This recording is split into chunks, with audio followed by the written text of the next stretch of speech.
Mm.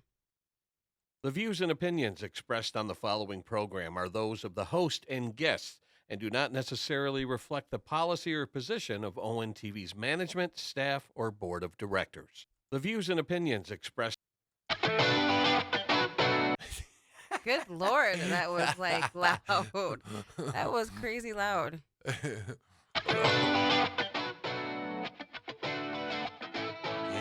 Yeah. Yeah. Let's Yeah, get baby. it. This is Let's get it. yeah. Let's get into the groove.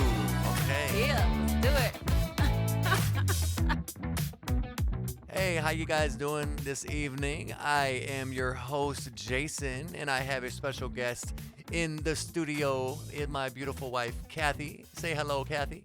Hello, hello, hello, hello, hello. And welcome to a episode brand new, spanking off the presses of Talk Nude, where we talk very raw and unfiltered about everything that's going on in this beautiful, crazy, crazy world that we're living in right now. Then this weekend, I still got the. You still had the music going. I was just That jamming was to the too music. funny. That was too funny. Yeah, so we had to do a disclaimer in the beginning because I just want to let you know that we are going to be totally uncensored here. We're going to Yes, be we just are. say whatever the fuck we feel. And Yes, oh, we damn, are. just dropped an F-bomb there. I know, it's okay, it's okay. But what's been going on in over the weekend, Kathy? Like, Oh, okay. What has gone on this weekend? Oh my gosh, the weather was absolutely gorgeous here in Michigan. it was for like It was really, really nice. 48 hours. Yes, literally of the perfect summer. The perfect summer because it was 80 degrees, breezy. It wasn't too damp. It wasn't too dry. It was really, really, really nice. It was like 48.6 hours of really nice weather. And then it was like, what the hell just happened to the weather? Like, I come out today and I was like, it's snowing and raining and windy. And the rain wasn't even raining a lot this morning. It was like kind of like just a drizzle. And then I get off work and I'm like, what the hell is going on? It's like, I don't understand. Mother Nature's down south doing something like, I don't know. I don't know. It's just, it's been definitely weird. It's been really, really weird weather. Like, I don't, it's out of pocket, out of pattern. Yeah. Like, it doesn't make any sense. How do you go from 80 degrees yesterday to 35 degrees this morning? I think you got like a weather Like, machine or something like up in the sky, and they're like fucking with us. You know what I mean? Like, oh, you thought it was gonna be nice over the summer, over the weekend? Oh, we got something for you. You know what I mean? Like, what the That's true. like? Because we don't fucking know. Like, you know, if you watch the cartoons growing up that me and you both watched, like Inspector Gadget, GI Joe, they did have a weather machine episode. That's Well, true. how do we know they didn't make one? You know? That is true We because really don't know. technology came so far, and also too, like what the Jetsons totally were living in that world. Yes, And I remember not yes. being a kid fantasizing about like living in that world. And the truth is that only thing that's missing is the flying cars. But I think that as planes are getting smaller and smaller and smaller, that's going to be a form of vehicle eventually in the future because everything else on the Jetsons literally is our life now. Oh, without a doubt. I mean, you had the flat screen, iPod, iPad, tablets. They actually have something that makes the perfect pizza. Say that 20 times without stuttering. Make Per- the perfect, the pizza. perfect, Make the perfect pizza. It's how you say your P's, like pizza. Pizza. But no, there was this guy. I think he was in Canada, and shout out to Canada, man, because you guys are doing your thing out there. This guy is ahead of his time. Yes, Jason reads the newspaper, so he's very up to current or Up to current, up to current. currently up to Current- speed. Yes, currently up to current.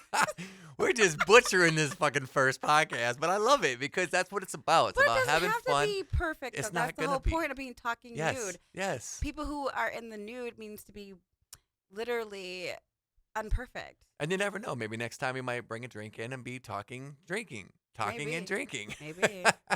Maybe. But no, so this guy in Canada, he bought this machine and it makes a pizza and it goes through one section and you say if you want toppings or if you want cheese or The not. Jetsons. And it's totally. like $10. Exactly. And you push a button and by the end, you either have your pizza with cheese or you have a The plain dough Jetsons. with Oh the my cheese and God. the toppings on the side for like The $10. Jetsons. The The Jetsons, fucking honey. Jetsons. That's the fucking He Jetsons. fucking bit off the Jetsons. You need to cut Hanna-Barbera check, motherfucker. Like, Like, seriously. That you is the know, Jetsons. exactly. That's the world we're living in, though. I mean, who'd have thought that Completely. everyone would have a cell phone? Like, I remember the days of where you had the phone cord. I remember when the cordless phones came out, man. and the cordless phone was everything. Mm-hmm. It was everything. And you would like be in that fucking shit until it was like dead. It would do like the little like 3 beeps, like beep, beep, beep, when it was about to die. I was a teenager. I used to talk on the phone all night long as a teenager. Oh my God. Yeah. What kind of like time did I really have? But I actually used to talk on the phone in the middle of the night though. Yeah. Like kids talk on the phone in the middle of the night. Yeah, right now I think about staying up in the middle of the night and I'm just like, oh hell to the nah. But what the fuck were we talking about as kids? Like for that fucking long. There wasn't enough going on in our lives to really be talking that fucking long. Like what the fuck was going on? You guys are talking about like the flavor of Kool-Aid or the episode of whatever TV show you might have been watching that day. You know, But there's times too talking on the phone when you're like talking like with a boyfriend or a girlfriend, like that young love stuff where you fall asleep on the phone. I did that plenty of And times. you're like, no, you say goodbye. No, you say bye. You say bye. You go. And then you guys end up talking about something else. Mm-hmm. And then one person ends up falling asleep and you're just like, That was me. And I felt bad too because they'd still probably be fucking talking, and I have no clue what the fuck they're talking about, and I would just have to wing it or improvise and be like, oh, that was Yeah. interesting. It was a good conversation. I Right. had no fucking clue what the last 15, 20 minutes of what they might have said. I might have dozed off for a half hour. Who knows? That's true. Because back then, you'd sit on the phone and you'd have that long ass cord, That's true. and that cord would go from the kitchen to damn near out to the living room, That's true. clear out to the damn near the TV, and That you'd be is sitting there on the very couch. true. That cord was long as fuck. You know what? You could jump rope. With I that. know, literally. And you would tie it around your body. You would sit there and play with it. And the Mhm. more, like, when you got it, it was like this brand new cord. Then you Yeah. start playing with it and playing, and it gets longer and longer for some fucking reason because you didn't stretch that fucking shit out all the way. That's because you were like jump roping with the fucking thing. Like you were like, let me see what I can do with this. And like thing." you're slamming the door on it, try to get some privacy being a kid. Like I remember the old yellow phone, the yellow with the long yellow wow, cord. Like the old yellow, the oh my rotary God. yellow Yes. phone. Wow. Oh my God. Like ugh. Look, today's I generation can't don't believe know. I'm this like wise in age Mhm. where that's that's a memory of the past. Like what kind In today's generation, they don't know what they're missing because now it's like everyone has a phone, internet. I mean, your phone does like 20, 30 different things. honestly remember the days of memorizing everybody's phone number. Like you Yeah. could memorize pages and pages of people's numbers. Like I remember I had a whole fucking dictionary of my whole like black book of numbers in my head. Like I knew my grandparents' numbers, my mom and dad's work numbers, all your friends' phone numbers, your boyfriend, even old boyfriends from like kindergarten you talked to on the Yeah. phone. Like you could memorize every single number. Yeah, not ask me to remember anybody's number. I know maybe your number, Randall's number, my salon number, what else? And my number. I'm the same way Shit, though. Like that is horrible. yeah, I'm the same way. Like I know your number. I know my Oh boy my Sean's God. number. I know like my What social the security fuck? number. Oh yeah, I know those and but my if you were to bank tell me- numbers. but I don't know that for shit. See, I know my bank numbers and all that. I need to get to where I memorize my license and my credit card numbers. Yeah.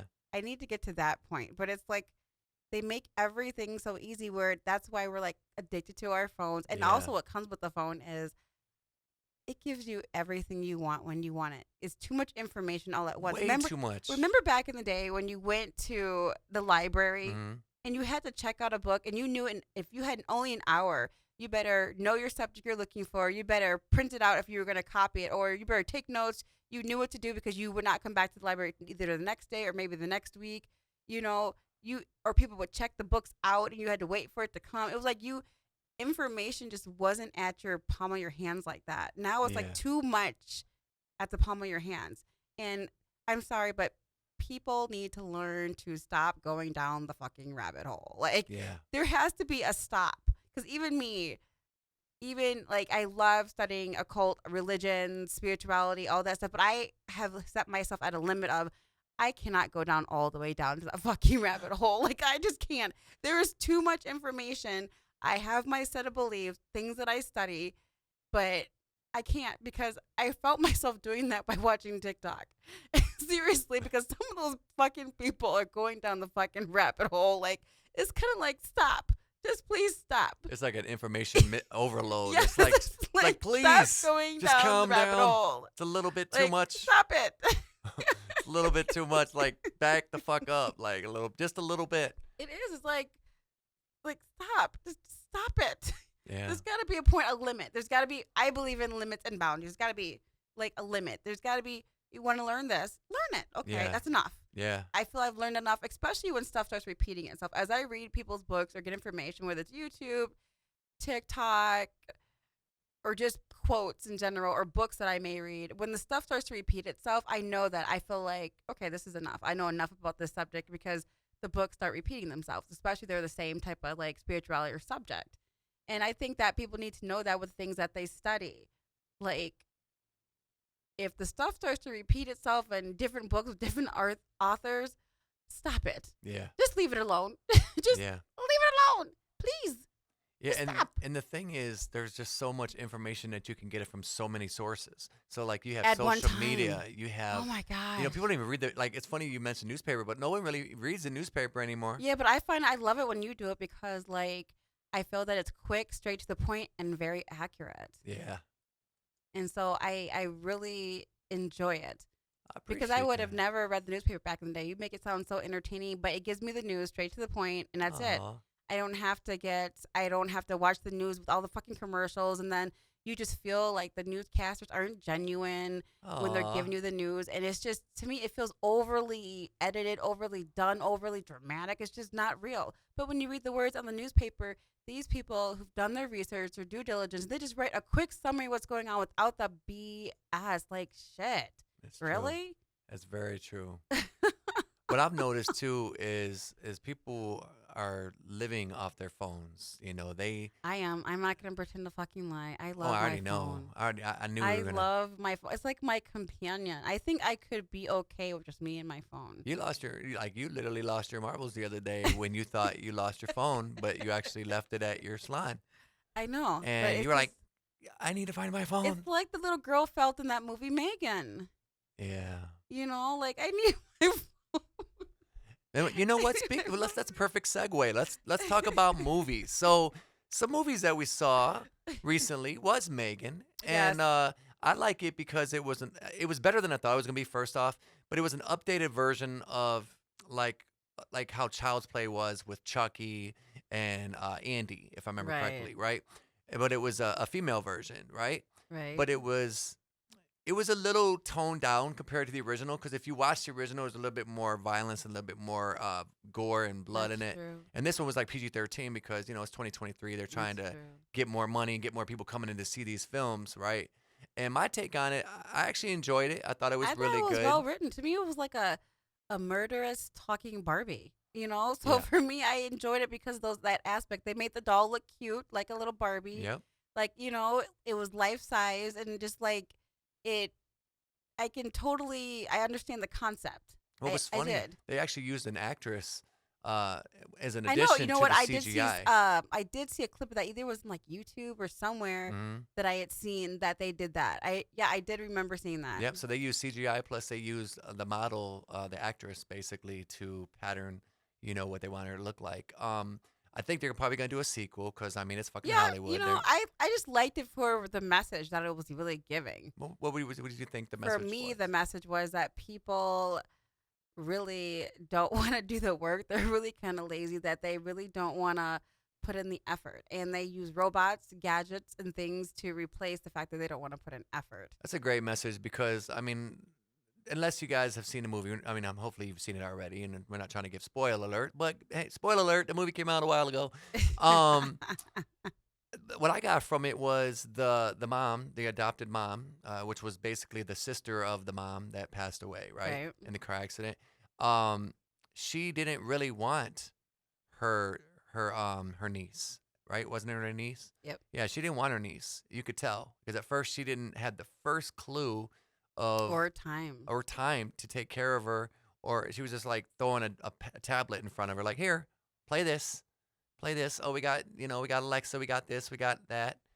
But I just can't believe we're at a day and age where people would really consider letting a robot watch their children. But you know what? Let's go back to the same thing we had said before. The Jetsons. Jetsons. Yeah, You know? that's true. Because look at Rosie. Rosie was Yeah, artificial yes. intelligence, and she was basically their Correct. maid. Correct. She So was it's their like, fucking maid. yeah.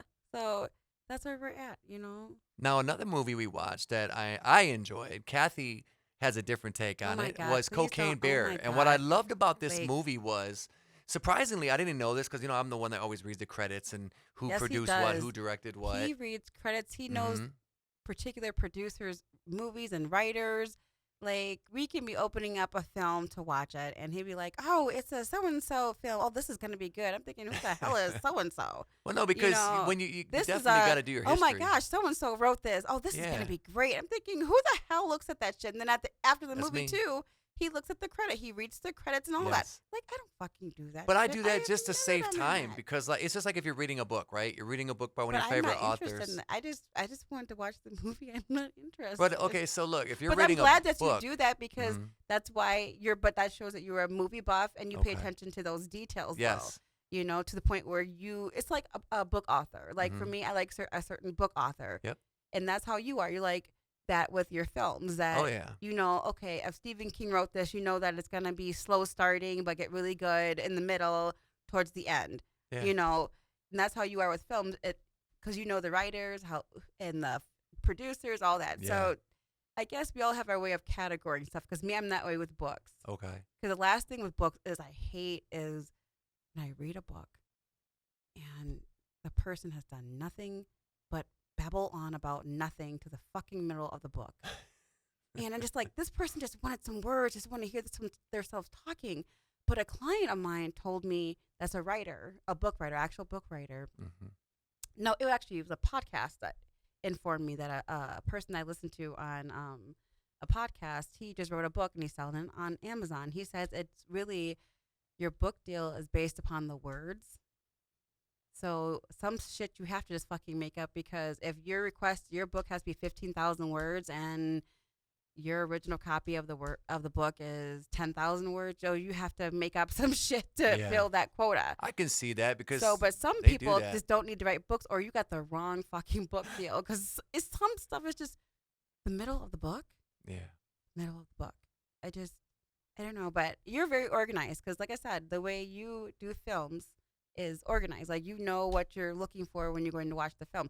Oh yeah. I have to give you props for being patient with movies because you will watch the most boring as fucking movie and go through all them hours and be like, oh, that movie was so great. I really loved it, but an hour and a half to pick up? Really? But we did that shit. There was two movies like that actually. There was The Great Gatsby with Leonardo DiCaprio, Oh, right? I fell asleep. And I wanted to. You actually wanted to go see it. I know, and I fell And asleep. I was watching it with you, and I remember it was set in the 1920s and 30s. It was a period piece about the Great Gatsby, which And I remember Jason's like, he's like, when I think I woke up or something, I go, you still are? I go, you're awake? He's like, yeah, I spent my money. I want to make sure I watch it. yeah, like something better fucking happen. Like something better kill Leonardo DiCaprio. Something better happen. Damn it. And then I think what really fucked it up for me is I was listening to Kanye West and Jay-Z, not to knock them, but if I'm watching a period piece from the 1920s and 30s, if it don't have shit to do with hip hop or music, like why the hell did they have that in the soundtrack? Like I'm sitting there thinking it's gonna be like some jazz or some big band music, but no, I'm hearing fucking Jay-Z This is true. and Kanye West. It's that like, movie was stupid. but it was like the Elvis movie too. That shit was garbage. Like oh my, you worst guys, Tom Hanks please, film ever. Like please. You know what? Honestly, okay, no, we have to still give it about a C- because towards the end, it made sense. That bottom line, But Elvis was like a toy. He was used. He was But abused. it took it to the end of the movie to get to that little 10-minute, 15-minute yes, but point. you still have to give it a grade because that took over, honestly, the whole movie. Like, Yeah, it did. it made you, as you went through that horribleness, Yeah. the ending was really good. It really showed that, gosh, poor Elvis. Like, Yeah. makes you feel bad for him. Like, Yeah. Like all the movies I've seen, his music, and all the little clips of performances I've seen my whole life of him. Yeah. And I used to watch his movies when I was a kid, and now I really like know what happened to him. That he was just a machine and broke. Like they just used at him like he was a product and a toy. Well, Crazy. well, you know what? We're about to get right into this interview, and what a lovely, lovely guest I have. I have my beautiful wife, Kathy, who we've been chatting with. How are Hello, you? hello, hello. Again, you guys. Yes. So I got some questions I was going through. A lot of people you don't know out there, but my wife runs a hair salon. She's been in the industry almost 22 years. She's got about 13 years in the same location, and she's weathered a pandemic. How many people can say that? Like, there's a lot of businesses that have closed, shuttered their doors. I mean, shit, the Crab Shack that we went by, in the plaza, in the Yeah. neighborhood, shut down, and so we can't get our takeout there anymore. Welcome, first off. Why, thank you for having me. Much appreciated. Definitely. So let's get right into this interview. How did you get into cosmetology? Mm. How? Oh, well, that's an easy one. When I was little, I used to go to the hairdresser with my mom, and I remember, her getting these weaves put in her head and all that kind of stuff. And eventually, I think she learned how to do it herself because she didn't want to go to the beauty salon anymore because of the whole wait. Okay. And so when she started like wearing this hair weave, she was like, "You can do this. I'll just part my hair up. All you gotta do is put this glue on and glue this track here." So that's where it started. And then braiding Barbie's hair. I like doing Barbie's hair. Yeah. Yeah. And then I started my first love. Honestly, I would have never guessed it would have been hair because I used to love makeup. Really? I in high school and couldn't catch me like without having my face on. And over the years, I got to be that full grown adult. I think it's when I had to start buying the shit, and I just kind of felt like, it's kind of itching my face and smearing, and so I stopped wearing. It's not been a thing for me. And then I got really into hair. Okay. So who influenced you growing up? Oh, that one's an easy one. I would say my mom because she used to do our hair, and then I didn't like the way she did our hair. Ugh. I did not. I don't like cornrows, and I didn't like the Jerry curl, and I didn't like any of the things she was doing with our hair, Okay. honestly. And so when I got the old enough to do my own hair, I started with my own hair. So I would say the person who influenced me would be my mom because I didn't like the way she did her hair. And Okay. me and my sister had long hair when we were little, and my mom used to press it, and then we used to have really long hair. Like mine was big, orange and red, and my mom got sick of pressing it out because every time we went to go play outside, it would always, poof back up. Yeah. So she made us get Jerry curls, and that was like the end for me. Like all that juice and grease and funk. No, I was like, no. When I get old enough, I'm wanting this Jerry curl gone. Ugh. That's all I can say. So what would you say to aspiring entrepreneurs and potential business owners?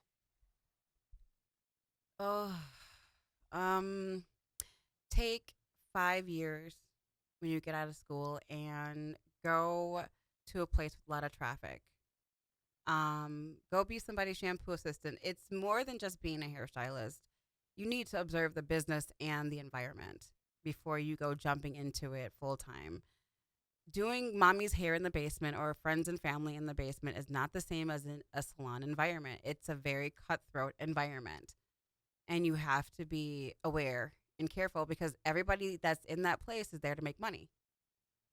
And so they will cut you literally if you fuck with their customers, if you just look at them while they're doing hair, they'll try to cover up what they're doing. It's like that old saying, it's to be sold, not told. So I would go be somebody's shampoo assistant and yeah, be somebody's observe the environment. Just make sure it's an environment you want to be in. So really it's about just kind of making sure that it's a good fit for you, something Yes. that you want to do. Yep. Don't just jump like right into it. Right, because and also shampooing, that is the roughest job of the salon. I don't give a fuck what Really? anybody's. Yes, because the lady I learned this and that I've just moved to Michigan, totally from the suburbs, and most of the black girls wear weaves, including myself. Didn't see a whole lot of black people with long ass hair.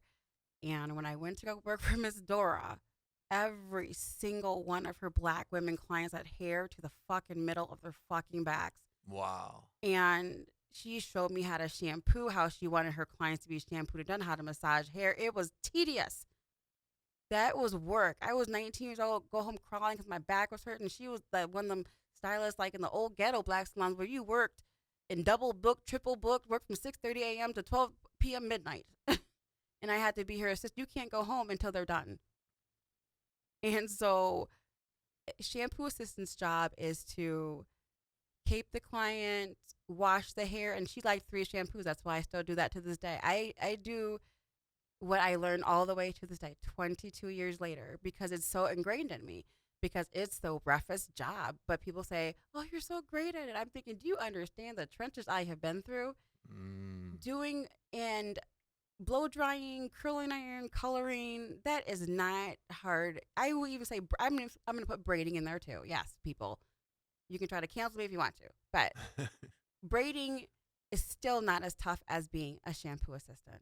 Because a shampoo assistant is to wash the hair, condition it, and then comb through that with the conditioner. And if their hair is all kinked up and nappy and everything else, you have to just do the job correctly the way the stylist has taught you. And it's no other way. It's not your way. It's their way, literally, because that's what their client's expecting it to feel just like them.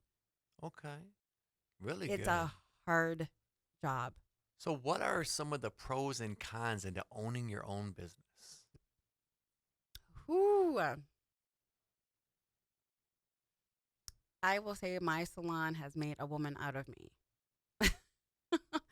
The reason I say that is because you have to be responsible. You have to be responsible. The paperwork, the supplies, everything is up to you. You have to know when you're about to run out of neck strips. You have to know how many bottles of color you have. You have to know how much of what is going to take on somebody's client. Like if you are buying color and you know the average person here takes 4 tubes of color, you better make sure you have all 4 tubes of color in your salon that day. It's your taxes. It's responsibility. It can be done long as you do it in order, long as you figure out what works for you. It can be done, but it's tough. And the fact that I feel like I deal with the CEO every day because the client is the CEO. When you work for somebody else, you have a chain of command that you can go to. You don't got to handle the real problems, but me, I faced with it head on every day. Plus listening, you have to listen. It's a part of the job.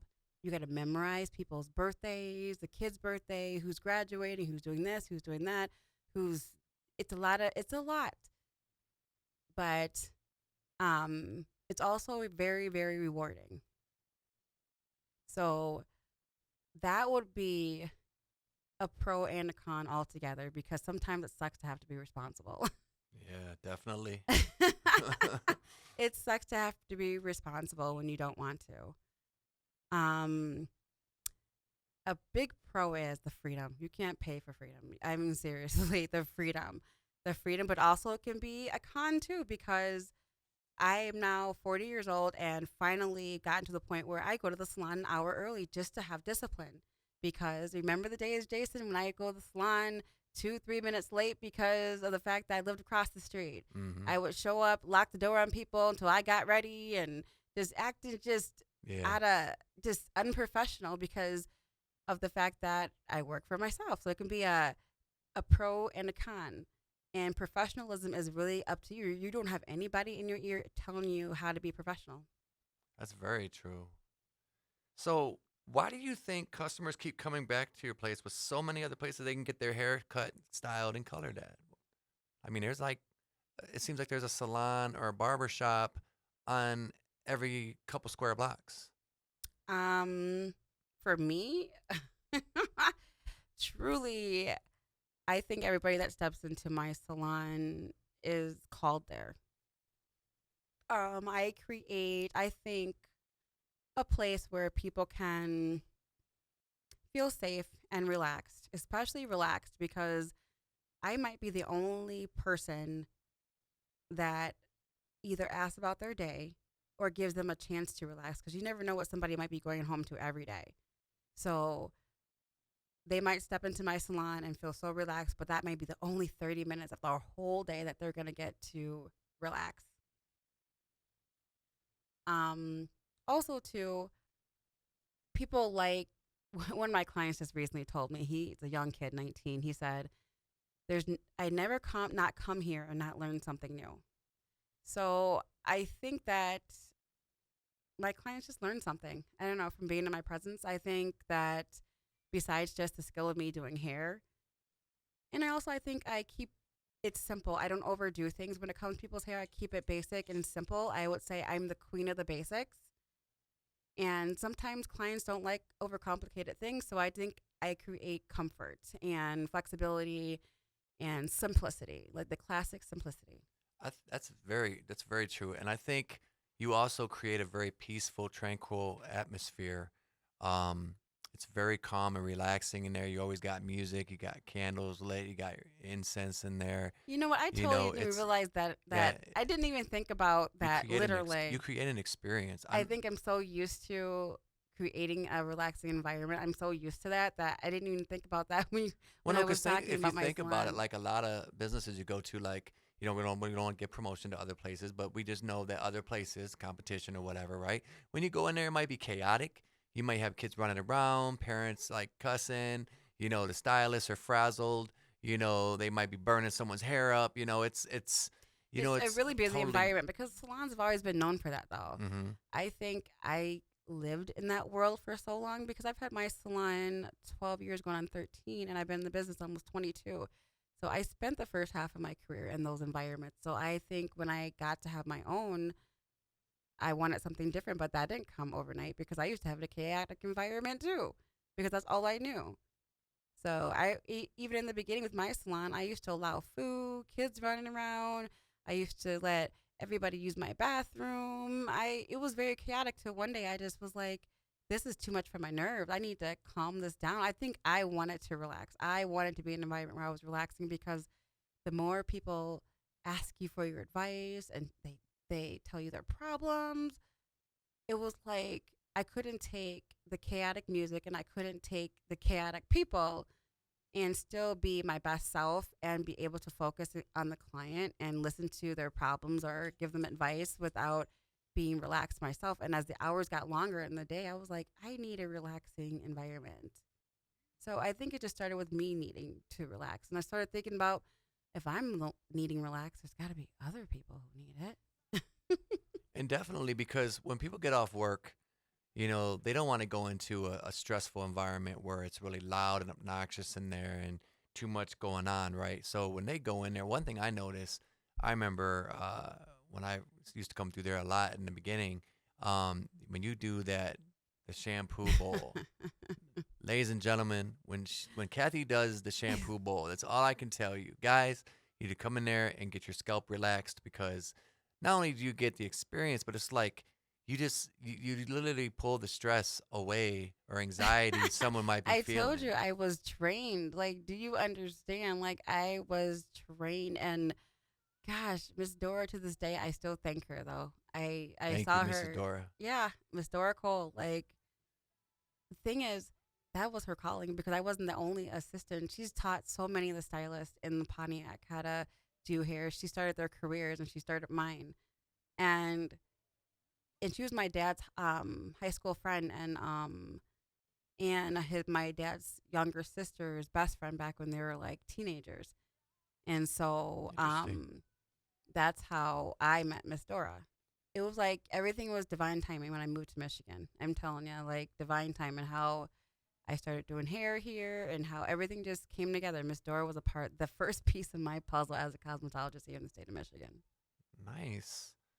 So shout out to Mrs. Dora, man. Rewind or not rewind, but fast forward to 2023. When it comes to promotion and advertising, what are your thoughts about social media? Like, are you for it? Are you against it? Like, what do you think? Does it have a place in what you're doing? Like, what's your thoughts on it? Like, what's your take on it? Um. Okay. I think it depends on the person's personality because you're selling yourself and it goes by the person's personality. I do. I think that because you have some people who are so comfortable with it. They have no problems putting a camera in their face. They have no problems with putting the videos together and just being in people's faces all the time. But if you have a more reserved personality, I think that simplicity works. So I think that social media does work for certain people.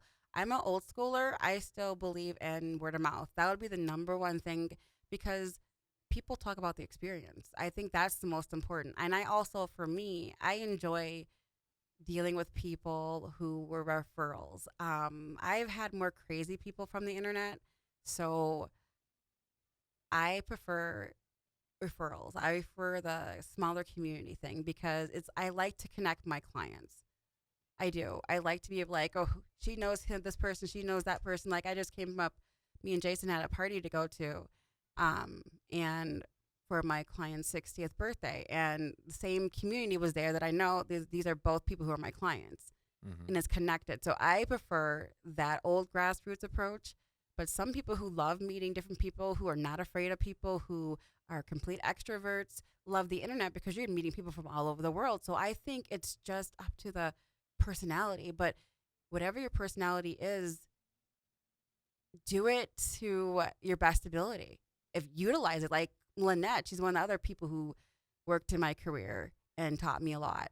She's a complete like she loves it. She does AA stuff, she does NA stuff. She's very big in that community and church community. She is in your face on Facebook all the time. She's like fucking in her 60s. But she even gets on there and says how much she loves it because she loves using it for the positive things that she's doing and reaching a lot of people, yada, yada, yada. But her personality is like this, in your face. So I think it goes by personality. It really does. It works for what it needs to work for the reserved personality, and then it works really well for the extrovert. That's very true. Now, with the pandemic, I mean, we got to talk about it. Yes, we How, do. how, I mean, no one saw that coming, first off. No That one's was some seen. shit though, because be careful what you ask the universe for. Because I remember a year before that, I was crying to a friend of mine, and I'm just crying, crying, crying to him, talking about, oh, I'm so tired, I'm so tired. I just need a break. I just want a break to think. I need to get my head together. I just want a break. And then a year later, the fucking world shuts down, and it becomes the most eeriest shit ever. And it was like something like the flu, like that shit's like the plague, that shit you see in movies. Like it actually we lived through it, and some people did it unfortunately, but it was like living in a live movie. It, It it, was it was like walking in crazy. an episode of The Twilight Zone. Yes, Like, it really seriously. was. It really was. There probably was an episode like that, actually. Now that I think about it. I know The Simpsons had an episode like that. This is true. This is very true. So, how did COVID affect your salon? Oh my god. Okay, it affected stylists like this, or at least me, I think. But in my stylist groups, in my Facebook groups and stuff, and people on TikTok talk about it, we used to be a bill. Hairstylists, masseuses, nail techs, all of us service people used to be a regular bill because people worked outside the house. You had to look good for your job. It's part of the dress code. It's part of life. So Very true. getting your hair cut or your hairstyle dyed, whatever you do, your nails done, your feet done, whatever you're doing, masseuse, whatever, you were a bill on the calendar. But after COVID, with everybody working at home, they don't have to look good for the job. They can be in their pajamas. They don't have to get their hair cut. They can just slap some gel on it and go 8 weeks versus every 4 to 6. It was like clockworks before the pandemic. Now it's so different. People just wait till the very last minute where you can tell. I can look at somebody's hair and be like, damn, you haven't had your hair cut in 3 months. Hmm. And they're like, well, I'm at home, so I don't need to really, look good, even though you should. But people don't find it as a priority. You're not a bill anymore. You're more of like a luxury now. You would think that they'd still want to look good for their spouse You would or think, but just a for lot, friends in or general, even like themselves to for keep their themselves. routine up. Yeah. But people let themselves go. They really have, like, I will say more people got uglier to me. I'm just being honest.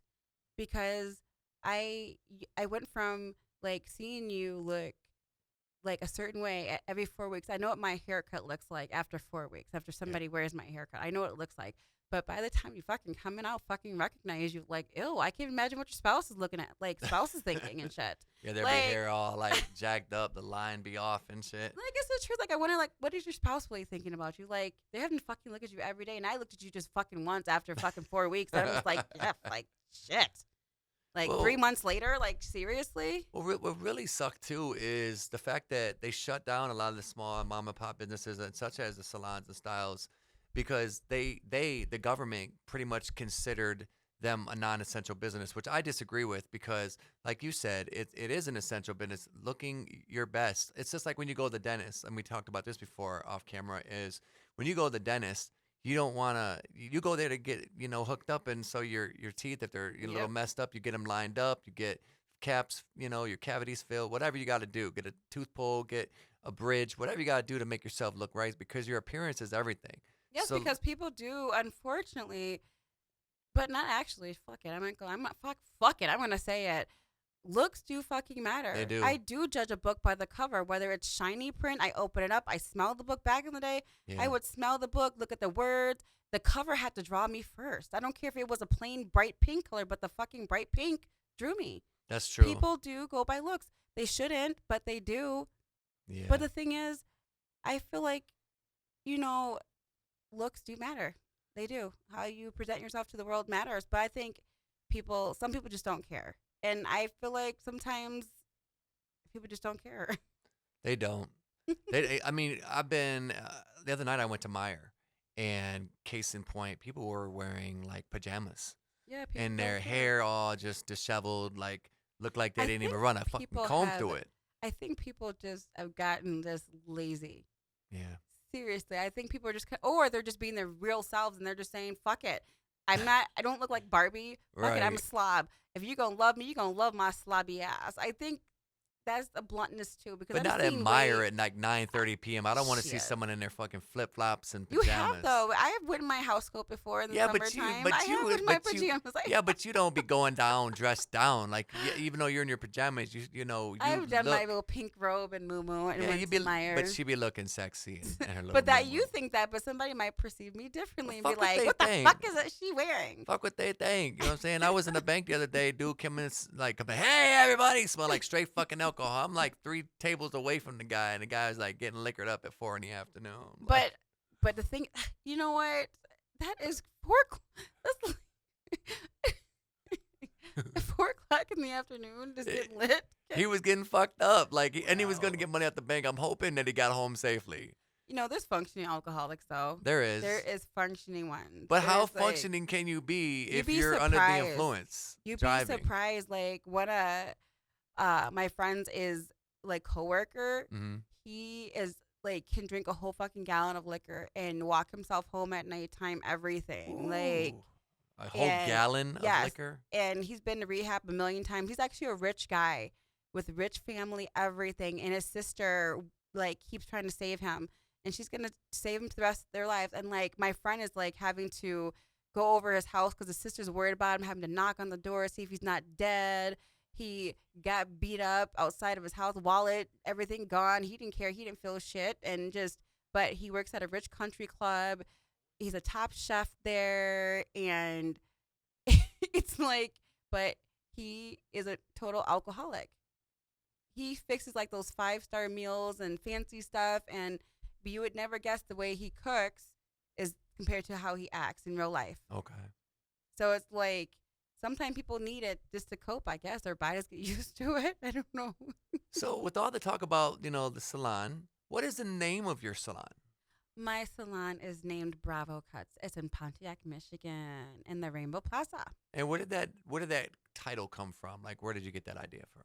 Honestly, it's not my idea. Okay. I work for the previous owner, Mm-hmm. and it was originally just called $10. No, it was $8 Cuts Inc. Horrible And name. That was the name of the salon when it started. It was just That's $8 a boring Cuts, name. $8 Cuts Inc. And then they changed it to $10 Cuts Bravo Cuts, and I had kept it the same. I just took off the $10 and just kept it Bravo Cuts. Okay. And so that's where it came from, and it came from the original owner. So when you're not cutting hair or coloring, styling, all that good stuff. What are some hobbies you like to do in your spare time? What would you like to do? I know you mentioned that you like to read books and into your code a little bit. Like, what are some of the other things you like to do in your spare time? Um, I would say watch TV, but I'm a very spiritual person, so my spirituality means a lot to me. So in most of my free time, I'm reading spiritual stuff, looking at spiritual stuff, listening to lectures, podcasts. I spend a lot of time on my spirituality. I know it's a huge part of my life. It really is because I find myself like if I'm watching TikTok, it's some spiritual videos. Okay. It's something that's something spiritual or occult or religious or I spend a lot of time and also I'm a tarot card reader, so I'm always studying tarot cards or You don't candles say. and I'm a very artsy person. Okay, fine, arts and crafts. Okay. So arts and crafts and spiritual and religious stuff. What That's type my of what's, like biggest hobby. what type of arts and crafts you like to do? What type of things do you like to create? I liked when I actually have the time and dedication where I need to really focus, as I like to make candles originally. It's very relaxing. It's just a lot of work and time to do. And I also like to bake over cooking. I like to You bake. do cook really good. No, I bake. I like to bake, but cooking's okay. Yeah. So, do you have any social media links like YouTube, Facebook, Instagram, Yes, um, I that you do. would like to share? I am Kathy Bravo Cuts on Instagram. And I am, let's see. My bad, y'all. I forgot my name on. Okay, I'm Miss Kathy A on TikTok. My bad, y'all, for the little, quick. I went on my phone, had to find out my own screen names. So that's Kathy Bravo Cuts on Instagram and Miss Kathy A on TikTok. Nice. And I also have a YouTube channel too. I just forgot that. It is called What's on My Mind Tarot Card Conversations. Nice. And what are your short-term or long-term goals for Bravo Cuts as we get towards the end of this interview? Okay. Honestly, truly, y'all, I really truly don't have any plans with it. I plan to keep doing my career. My plans is I would like to retire in 9 years by the time I'm 50. Um, I enjoy what I do, but I want to be done at 50 because it'll be 30 years then. So I really don't have too much plans. I actually have other career aspirations of things that I want to do. So I don't want to retire doing hair, but I think I would like to keep it as a hobby, and I might still keep some people eventually. But I don't really have too much plans, but to keep doing what I'm doing until I choose to retire from Bravo Cuts, and retire from doing hair. So when I retire from doing hair, I'm going to be doing something else, another occupation. All right. Well, anything else you would like to share with everyone on the Talk Nude podcast before we start to wrap it up here? I think I am done. I really enjoyed those questions. They made me really actually thinking like, wow, I'm pretty interesting. Yes, you Thank are. you for having me. I much, much, much appreciate it. And Well- also, I'll be back, you guys, because I wouldn't be his co-host. But he thought the first interview would be great to do me, his wife. Isn't I that so did. sweet? I I did. love him. He's such a good husband. Aw. Well, thank you, dear. You're such a beautiful wife. And also, too, you guys, I forgot to totally introduce myself. Besides being Jason's wife, hello, I am Kathy, and you can refer to me as Miss Kathy A. All right. Well, as we're getting close to wrapping it up, we are about 10 minutes away from the end of the podcast. We did really good. I think we did pretty I think good. we did great. We had a For little our rough first- start at first, but we got it. We got But it. we had no empty spaces, like Yeah, there was empty no airtime. yeah. That just shows you guys that me and Jason are very talkative people. And we didn't say a lot, like That's true. like the guy that we. But I think shout we're out used to Joe. talking to each other, though. We 'cause are. Yeah, We didn't do a lot of ums. There Yeah. wasn't no ums. I was actually listening to Or see did if you we? did any. I don't think we did. Did a we? No, I- we said nice a lot, but I don't think we said Oh. It But I was- don't care. Who cares? this is nude. And it's a Nude. learning experience. So as It's we go all along, nude. we want to know what you guys think. What did you like? What did you not like? What do you think we could add? Any ideas for guests? Like, we're really trying to branch out with this and see where it goes. And honestly, it's for fun. So, if it takes off and finds an audience, awesome. If it don't, awesome. We're going to keep doing this shit because it gives us something to do. I mean, And it's great communication, Yes. especially for married couples who are doing podcasts. It's a great way to get to know one another. It's a great way of having intimacy with one another. And it's a great way of communication. Definitely. Well, as we get close to the 10 minutes that we have for the podcast, just kind of want to let you guys know a little bit about myself real quick, what I'm going to be doing with this podcast. I have a lot of different people that I've networked with throughout the years, people I've met at different events, venues, whatnot. And I'm looking forward to maybe bringing some of them into the live studio. I got some artists coming up. I got some special guests. Gonna keep it hush hush until we get a little closer to the time. But I've been doing interviews for a while, on and off, pretty much half my life. Well, I wouldn't say half my life. I'd say a good portion of it. And I love people. So So that's why I'm saying. I was actually gonna say. I think he's been doing all his life because he's like totally white boy curious, completely. I am. I think he's been interviewing people his whole fucking life, even as a little kid. Well, that's about it. And till next time, everybody, we hope you have a very safe evening.